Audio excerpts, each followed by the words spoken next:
दोस्तों, यदि आप इस चैनल से नए जुड़े हैं तो चैनल को सब्सक्राइब करके बेल आइकॉन प्रेस कर देना ताकि आने वाली हर कहानी के नोटिफिकेशन आप तक पहुंच सके। और कहानी जैसी भी लगे हमें कमेंट करके जरूर बताइएगा। ये कहानी नेहा की है जो हॉस्टल में रहती थी और वो अपना कॉलेज खत्म होते ही कॉल सेंटर जॉब ज्वाइन कर लेती है। नेहा अपनी नई जॉब के लिए बहुत उत्साहित थी। नेहा की नौकरी का पहला दिन था और वो तैयार होकर समय से पहले ही कॉल सेंटर पहुंच जाती है, जहां उसे उसके टीम लीडर उसे काम की प्रक्रिया समझाते हैं। नेहा कॉलेज में बहुत ही होनहार छात्रा थी, इसलिए उसे काम को समझने में कोई ज्यादा परेशानी नहीं होती और वह पहले ही दिन से क्लाइंट कॉल अटेंड करने लगती है। नेहा का बात करने का तरीका इतना अच्छा रहता है कि वो पहले ही दिन कई ऑर्डर जनरेट कर देती है। यह देखकर नेहा का टीम लीडर बहुत खुश होता है और उसके काम के लिए उसे सबके सामने प्रोत्साहित करता है। नेहा खुश हो जाती है और कई दिन होने के बाद अब नेहा को भी ये काम अच्छा लगने लगता है। नेहा अपने काम से इतना प्यार करने लगती है कि उसे कई बार अपनी टाइमिंग का भी पता नहीं चलता। कई दिन ऐसे ही चलते रहते हैं। एक दिन नेहा का टीम लीडर उसे नाइट शिफ्ट करने के लिए कहता है, लेकिन नेहा रात में काम करने को मना कर देती है। दरअसल कॉल सेंटर की रात को काम करने वाले स्टाफ में कमी आ जाती है, जिसकी वजह से नेहा को अप्रोच किया जाता है। काम की मजबूरी के चलते नेहा हाँ कर देती है और अगली रात 8 बजे नेहा कॉल सेंटर पहुंच जाती है। नेहा जैसे ही अपना हेडफोन लगाती है वैसे ही एक कॉल आता है और दूसरी ओर से कोई लड़की बड़ी ही डरावनी आवाज में कहती है, तुम्हारे टीम लीडर की कल कार एक्सीडेंट में मौत हो जाएगी। इतना बोलने के बाद कॉल कट जाती है। नेहा थोड़ा सोचती है और उस कॉल को नजरअंदाज कर देती है।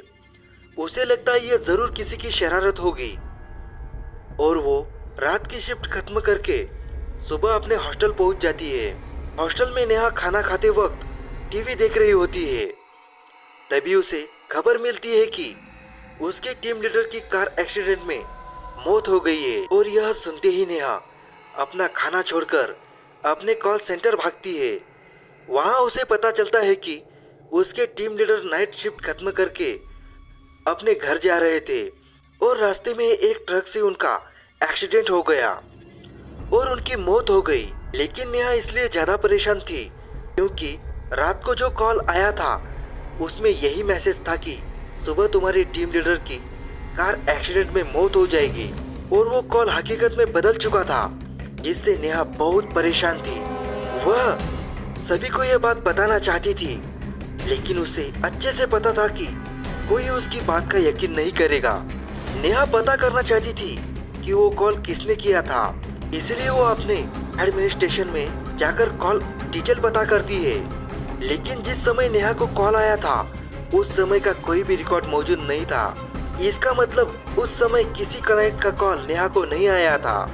नेहा इस बात पर यकीन ही नहीं कर पा रही थी कि उस कॉल की वजह से ही उसके टीम लीडर की मौत हुई और वो परेशान होकर अपने हॉस्टल वापस लौट जाती है।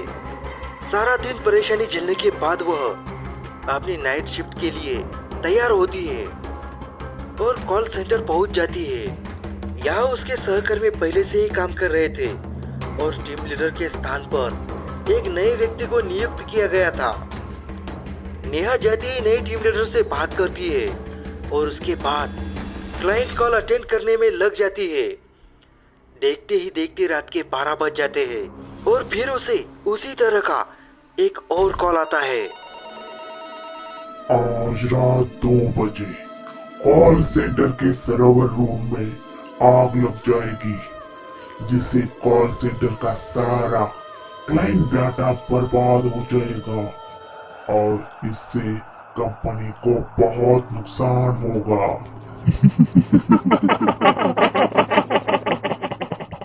और कॉल कट जाती है।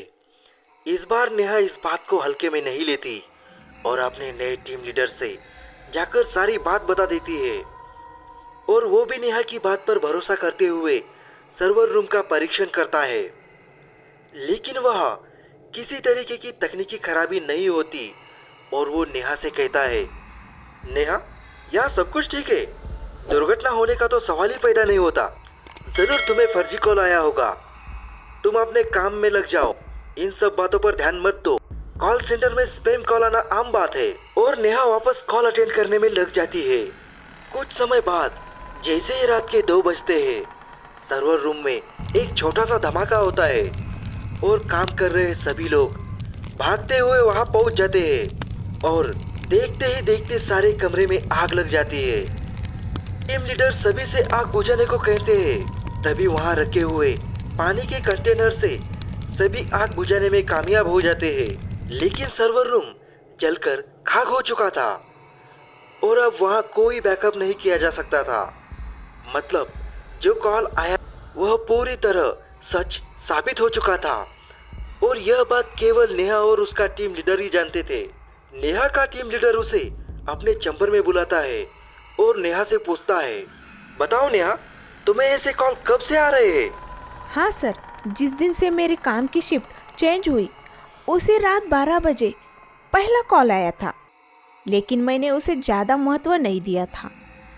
और जब उस कॉल में बताई गई बात सच हो गई तो मैं दूसरी कॉल आते ही आपके पास आई और यह घटना भी सच हो गई। तभी टीम लीडर ने नेहा के साथ मिलकर योजना बनाता है और अगली रात 12 बजे के कॉल के लिए दोनों तैयार होते हैं, जिसमें एक ही कॉल को सुनने के लिए दोनों अलग अलग हेडफोन कनेक्ट करते हैं। तभी 12 बजते ही कॉल आता है और नेहा कॉल रिसीव करती है और साथ ही अपने टीम लीडर को भी इशारा करती है ताकि वह भी कॉल में बताई जा रही बातें सुन सके और दोनों हेडफोन लगा लेते हैं। नेहा के हेडफोन में आवाज आती है, आज कॉल सेंटर के चौकीदार की मौत करंट लगने से होगी। यह सुन के नेहा बहुत डर जाती है और हेडफोन निकाल देती है और टीम लीडर के चैम्बर में भागते हुए जाती है और कहती है, सर, आपने सुना ना आपने? आज हमारे कॉल सेंटर के चौकीदार की मौत होने वाली है। लेकिन ताज्जुब की बात तो ये थी कि टीम लीडर को कोई आवाज नहीं सुनाई दी थी और उसके हिसाब से नेहा को कोई भी कॉल नहीं आया था, क्योंकि ट्रैकिंग डिवाइस में किसी भी कॉल की पुष्टि नहीं हो रही थी। लेकिन टीम लीडर नेहा की बात पर यकीन करने लगा था और इसलिए वो नेहा की बात मान लेता है और तभी वह कॉल सेंटर के सिक्योरिटी स्टाफ को बुलाता है और उसे पता चलता है कि एक बहुत ही पुराने कर्मचारी है जो आज ड्यूटी पर नहीं आए हैं। शायद उनकी तबीयत कुछ ठीक नहीं है। टीम लीडर आए हुए सुरक्षा कर्मियों को केवल आज की रात इलेक्ट्रॉनिक सेटअप से दूर रहने का ऑर्डर देता है ताकि कोई करंट से न मारा जाए। सारी रात गुजर जाती है, नेहा की जान में जान आती है और वह टीम लीडर से कहती है, सर, हमने अपने सुरक्षा कर्मचारियों को बचा लिया। लेकिन तभी टीम लीडर के मोबाइल में मैसेज आता है। उसमें लिखा था, आज रात को सुरक्षा कर्मी करंट लगने से मर गया जिसने छुट्टी ले रखी थी। ये पढ़ते ही टीम लीडर परेशान हो जाता है और नेहा से कहता है, हमें इन हत्याओं का कारण जानना होगा क्योंकि हमारे कॉल सेंटर में लगातार ये हादसे हो रहे हैं और सिर्फ तुम्हें इसकी जानकारी क्यों मिल रही है। तभी दोनों कॉल सेंटर का इतिहास जानने की कोशिश करते हैं और पुराने कर्मचारियों से संपर्क बनाते हैं। उन्हें एक पुरानी कर्मचारी महिला मिलती है जो लगभग 12 साल पहले वहां काम कर रही थी, लेकिन उसके साथ कुछ पुरुष कर्मचारियों द्वारा गलत बर्ताव किया जाता था, इसलिए मजबूरी में उसे अपना काम छोड़ना पड़ा। और उसकी सहेली जिसका नाम नेहा था, उसके साथ जो बहुत ही गलत हुआ था, जिस सदमे से उसने उसी कॉल सेंटर में फांसी लगा ली थी और कुछ समय के लिए वह कॉल सेंटर बंद रखा गया था। नेहा के टीम लीडर को अब सारी बात समझ में आने लगी थी और उसे एहसास होने लगा था कि वही लड़की नेहा से संपर्क बना रही है क्योंकि वह नेहा में ही अपने आप को ढूंढ रही है। नेहा यह बात जानते ही डर जाती है और वह अपनी नौकरी छोड़ने का फैसला करती है, लेकिन टीम लीडर उसे मनाने की कोशिश करता है और कहता है, नेहा, तुम ही हो जो इससे संपर्क बना सकती हो और यदि तुम चली गई तो ये हादसे हमेशा होते रहेंगे और हमें पता भी नहीं चलेगा। जरा सोचो कितने निर्दोष लोगों की जान जा सकती है। यह बात सुनते ही नेहा मन बना लेती है कि वो पता लगा कर रहेगी कि यह हादसे कैसे रोके जा सकते हैं, और दोनों मिलकर एक व्यक्ति के पास जाते हैं जिसे वैज्ञानिक रूप से भूतों से संपर्क साधना आता था। जहां जाकर उस व्यक्ति से उन्हें पता चलता है कि जब तक उसका बदला शांत नहीं होगा वह ऐसे ही हत्या करती रहेगी, लेकिन यदि हम उसकी आत्मा का संपर्क कॉल सेंटर से अलग करने में कामयाब हो जाए तो हादसे रोके जा सकते हैं।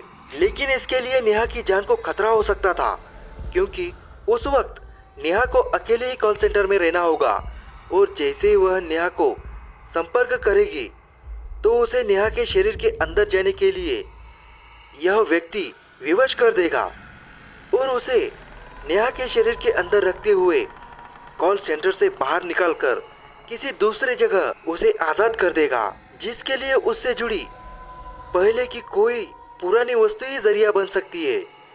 और अधिक जानकारी जुटाने से उन्हें पता चलता है कि वह हेडफोन जो नेहा इस्तेमाल कर रही थी उसे वही लड़की इस्तेमाल किया करती थी, लेकिन यह कार्य गुप्त तरीके से किया जाना था क्योंकि वहाँ लोगों को होने से असफल होने का खतरा भी था।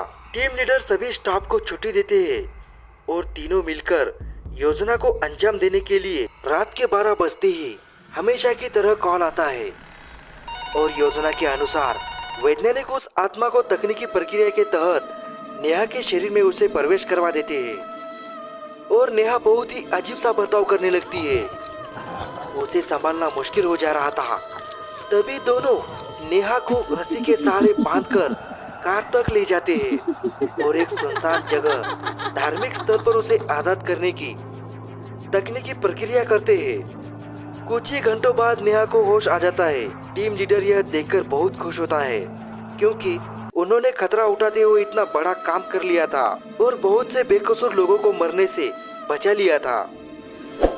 हमारी और भी डरावनी कहानियां सुनने के लिए स्क्रीन पे जो वीडियो दिख रहा है उसे क्लिक कीजिए।